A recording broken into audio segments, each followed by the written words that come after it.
రాయలసీమ అభివృద్ధి కోసము 30,000 కోట్లు కేటాయించడం జరిగింది. రాయలసీమ బిడ్డగా, కడప వాసిగా దీన్ని నేను స్వాగతిస్తున్నాను.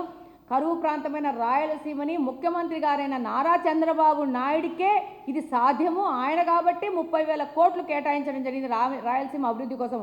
ఇందులో భాగంగా రాయలసీమలో ఇంటిగ్రేటెడ్ రాయలసీమ అభివృద్ధిలో భాగంగా ఈ యొక్క గ్లోబల్ హార్టికల్చర్ హబ్గా రాయలసీమను ఏర్పాటు చేసి అందులో 10 జిల్లాలు దాదాపు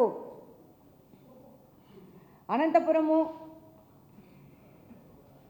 చిత్తూరు, కర్నూలు, వైఎస్ఆర్ కడప, నంద్యాల, ప్రకాశము, సత్యసాయి జిల్లా, అలాగే అన్నమయ్య జిల్లా, అనంతపురం జిల్లాలో 303 మండలాలని 2,200కు పైగా క్లస్టర్లను ఏర్పాటు చేసి ఆ క్లస్టర్ల ద్వారా ఈరోజు ప్రభుత్వము రాయలసీమ ప్రాంతాన్ని ఆదుకుంటా ఉంది. అందులో రాయలసీమలో ఉన్న హార్టికల్చర్ని అభివృద్ధి చేసే విధంగా అందులో భాగంగా మౌలిక వసతుల కల్పన చేస్తూ సాగునీటి ప్రాజెక్టులను నిర్మిస్తూ ప్రతి ఒక్క నీటి బొట్టుని ఉపయోగించుకొని బిందు సేద్యం ద్వారా, డ్రిప్ ఇరిగేషన్ ద్వారా ముందుకెళ్లే విధంగా, అలాగనే ఇప్పుడు కల్టివేషన్లో ఉన్న 8 లక్షల హెక్టార్ల నుంచి దాదాపు 14 లక్షలకి కల్టివేషన్ పెంచి రైతులను ఆదుకునే దిశగా ఆర్థికంగా అభివృద్ధి చేసే విధంగా, అలాగనే రైతులకి అడ్వాన్స్డ్ కల్టివేషన్ మెథడ్స్ కోసము స్టడీ ట్రిప్స్ తీసుకొని అక్కడున్న మెథడ్స్ని ఇక్కడ కూడా మొదలుపెట్టి ఎలా అధిక దిగుబడి చేసుకోవడము,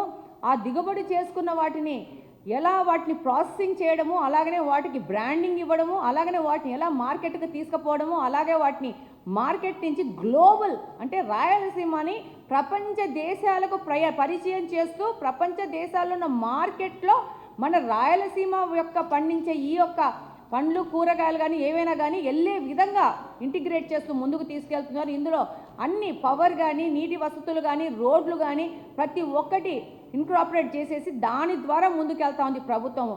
తద్వారా ఏం జరుగుతుంది, రాయలసీమ మొత్తము సమగ్ర అభివృద్ధి చెందుతూ ఆదాయ వనరు కూడా పెరిగే అవకాశం ఉంది. దీంట్లో రోడ్లకు గాను దాదాపు 7,000 కోట్లు కేటాయించడం జరిగింది. అలాగనే నీటి వసతుల కల్పనకు గాను 8,000 కోట్లు. గత 5 సంవత్సరంలో వైకాపా పార్టీ 2,000 కోట్లు మాత్రమే మనకు కేటాయిస్తే ఈ ఒక్క సంవత్సరం అంటే 20 నెలల టార్గెట్ ఇచ్చి 8,000 కోట్లు కేటాయించడం జరిగింది.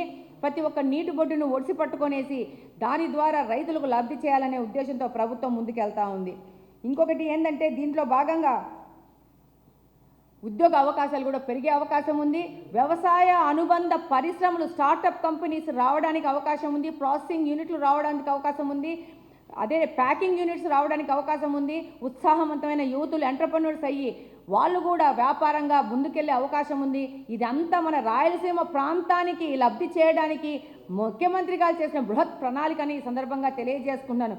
ఇంకొక ముఖ్య విషయం ఏంటంటే కడపలో ఉక్కు కర్మాగారానికి 25 కోట్ల రూపాయలు ఈరోజు కేటాయించడం జరిగింది. ఇందులో భాగంగా ఉక్కు పరిశ్రమ కోసము మౌలిక వసతుల కల్పన కోసము NH67లో నుంచి 4 లైన్ల రోడ్లు ఫ్యాక్టరీ వరకు కనెక్టివిటీ చేస్తూ రోడ్లు వేయడం కానించి, అలాగనే 2 TMCల నీళ్లు ఫ్యాక్టరీకి అవసరమైన నీళ్లు పైప్ లైన్ ద్వారా 15 కిలోమీటర్స్ చేసి ఆ యొక్క ఫ్యాక్టరీకి కావాల్సిన నీటి సౌకర్యం ఇవ్వడం కానీ, అలాగనే విద్యుత్ సరఫరా కోసము 400 kVలు అనుసంధానిస్తూ డబుల్ సర్క్యూట్ లైన్లను ఏర్పాటు చేస్తూ ఈ యొక్క ఉక్కు పరిశ్రమని ఏ విధంగా ప్రభుత్వము ముఖ్యమంత్రి గారు ప్రామిస్ చేశారో ఆ విధంగా కడప యొక్క వాళ్ళ ఫీలింగ్స్కి దగ్గరగా, వాళ్ళ ఆలోచనల దగ్గర ఈరోజు ఉక్కు పరిశ్రమ కోసం ఎంతో ఉద్యమాలు చేశారు కడపలోని, రాయలసీమలోని వాసులందరూ.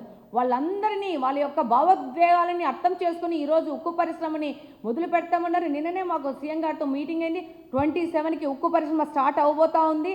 దానికి పనులు మొదలైపోయినాయి, స్పీడ్గా అందుకుంటానని చెప్పడం జరిగింది. ఈ విధంగా ముఖ్యమంత్రి గారు దాదాపు రాయలసీమ ప్రాంతాన్ని అన్నిటినీ ఏ ప్రాంతాన్ని నెగ్లెక్ట్ చేయకోకుండా ఈరోజు ముందుకెళ్తూ ఈరోజు తీసుకొని వెళ్తూ ఉన్నారు. ప్రతి ఒక్క ప్రాంతాన్ని డెవలప్ చేయాలనే ఉద్దేశంతోనే ముఖ్యమంత్రి గారు ముందుకెళ్తున్నారు. దీంతో పాటు ఎయిర్పోర్ట్లను కూడా డెవలప్ చేస్తూ ఎయిర్పోర్ట్ల డెవలప్మెంట్ కానీ కొత్త ఎయిర్పోర్ట్లను ఏర్పాటు చేయడం కానీ 2 కొత్త ఎయిర్పోర్ట్లు వస్తున్నాయి. ఒకటి కుప్పం కానీ ఇంకొకటి నెల్లూరు దగ్గర ఎయిర్పోర్టు 2 వస్తున్నాయి. వాటికి ల్యాండ్ అక్విజిషన్ కానీ, అలాగని ఇక్కడ విజయవాడ ఎయిర్పోర్టుకు కూడా స్థలం ఇచ్చిన వాళ్ళకి, ఎక్స్పాన్షన్ స్థలం ఇచ్చిన వాళ్ళ కోసం కూడా డబ్బులు గ్రాంట్ చేయడం జరిగింది.